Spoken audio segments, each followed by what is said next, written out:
I have ascended the rope. When I reached my partner, I was able to back up the single bolt that they were hanging off of, and then put a climb heist friction hitch on my partner's side of the rope and attach the other end to my harness, which allowed us to counterbalance rappel down to this next anchor.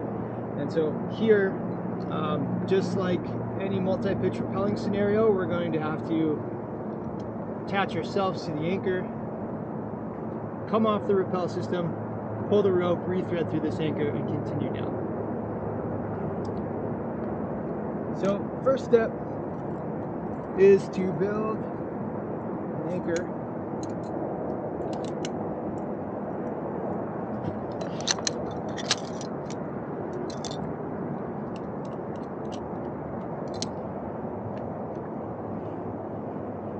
So even though they're bolts and rings, we want to construct another anchor out of separate material so we can attach to that and keep the rings free to thread our next rappel. So at this point, I can take my tether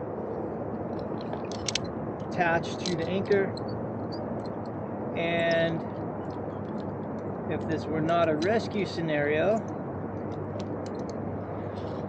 I would just continue rappelling down until my weight was on that tether. I have my 200-pound dead weight partner here, also attached to the system, and I need to get them attached to the anchor. But if I were to use this method, right, if I just take a tether, attach them now, and then continue lowering down until they're tight on the anchor, the problem we're going to run into is we cannot get their weight off of that tether and onto the next rappel. Okay, and so we need to build a load releasable tether to attach our partner to the anchor. So since I'm going to go hands-free, I'm going to just tie a knot behind my gree here. And now we've got my partner attached to one end of the rope.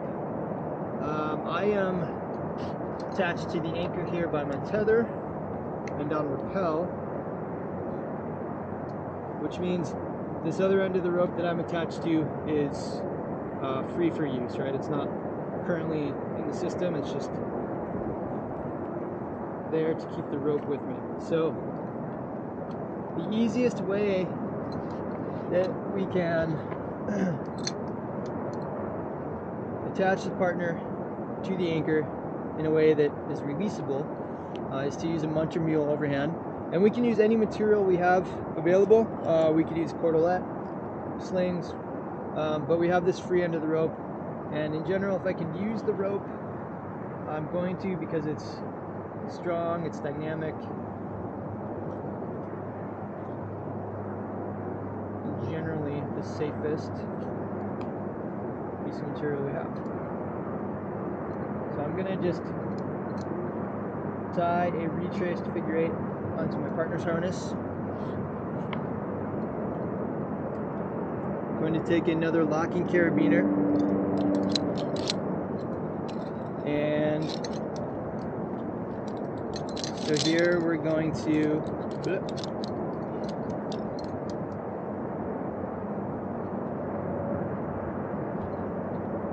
start with munter.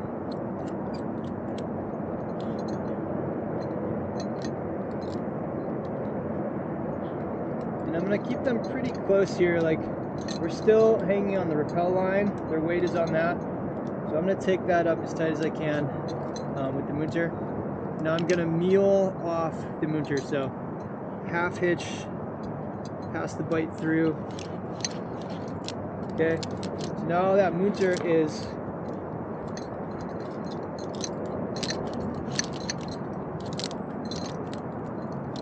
locked.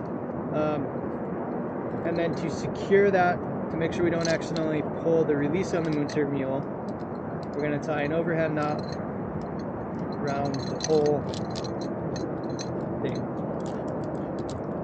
Okay, so now my partner's attached to the anchor. That's as good as a figure 8 or clove hitch. It is a hard attachment point. It just happens to be releasable under load. So now I can continue lowering down until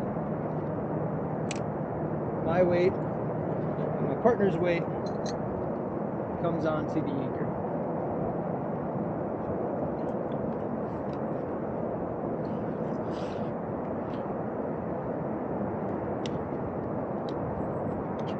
Okay, now I can see that our power line is loose.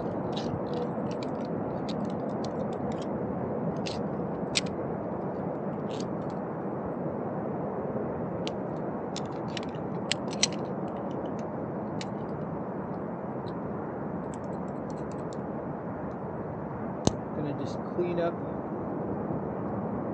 the seam here, so things that are not in use. Take the climb hoist off. And I'm gonna start getting set up for a tandem rappel. So really not much different from the standard rappel. We're gonna extend the device off of our harness and have a backup. The only difference is that extension for our rappel device is going to have two attachment legs to it. Right, so one will go to our harness, the other will go to our partner's harness, and then we rappel as normal. So easiest way to set this up is to take this double length sling that I was just using for the counterbalance rappel, and I'm going to girth hitch that to my harness. Okay, and then we're going to attach our rappel device somewhere in the middle of the sling. And if we want our partner to be hanging below us as we rappel, we're going to want their end to be longer. In this case, I want to be below my partner, and so I'm going to make their end shorter. So somewhere kind of offset from the center, we'll tie an overhand.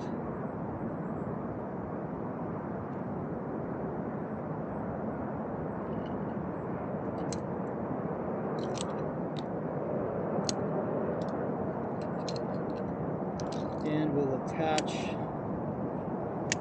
the device.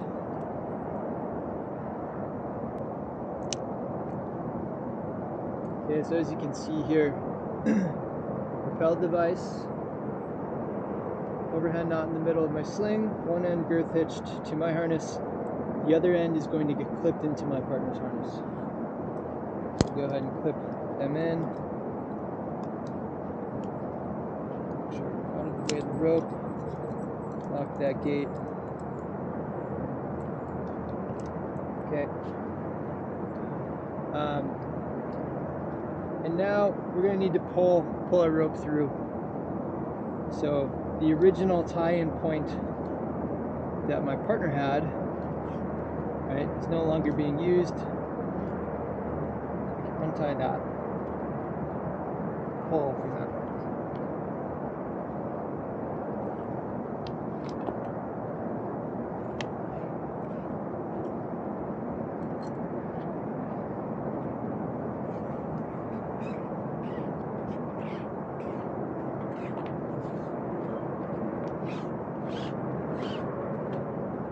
Keep our rope somewhat organized here.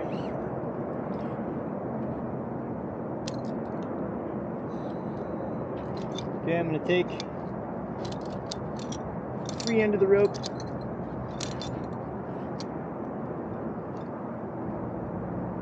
tie a stopper knot in the end,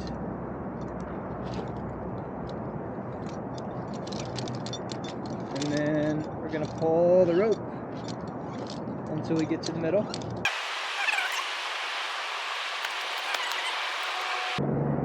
Okay.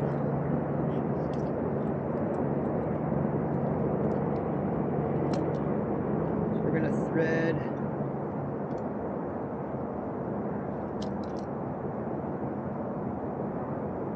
rope into belt device.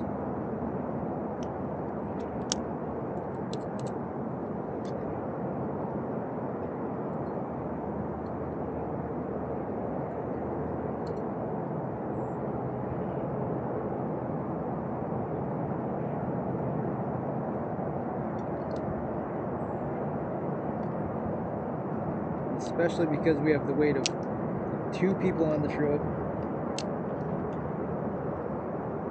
We want to make sure we have a good rappel backup.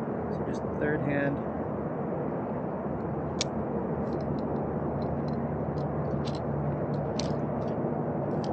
Okay. So at this point, I can just take my weight off of the tether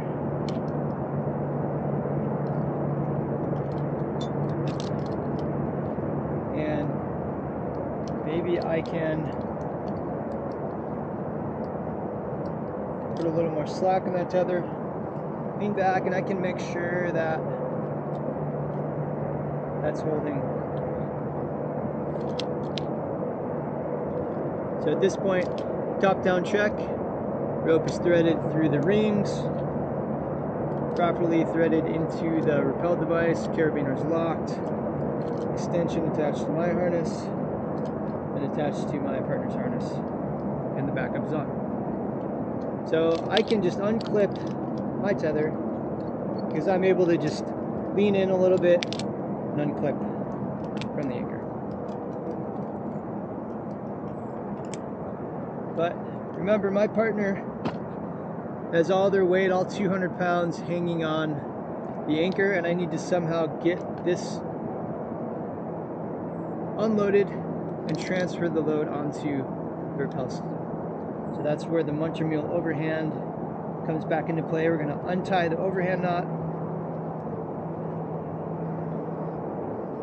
and we're going to start pulling the brake strand through. We're going to pop out that mule. Okay, and now we can lower out through the munter hitch until their weight slides down onto our rappel anchor. And once they're on the rappel system, we can clean this all off. I can just leave them attached. That's closing the system with a knot in that end. And I can clean off my anchor here.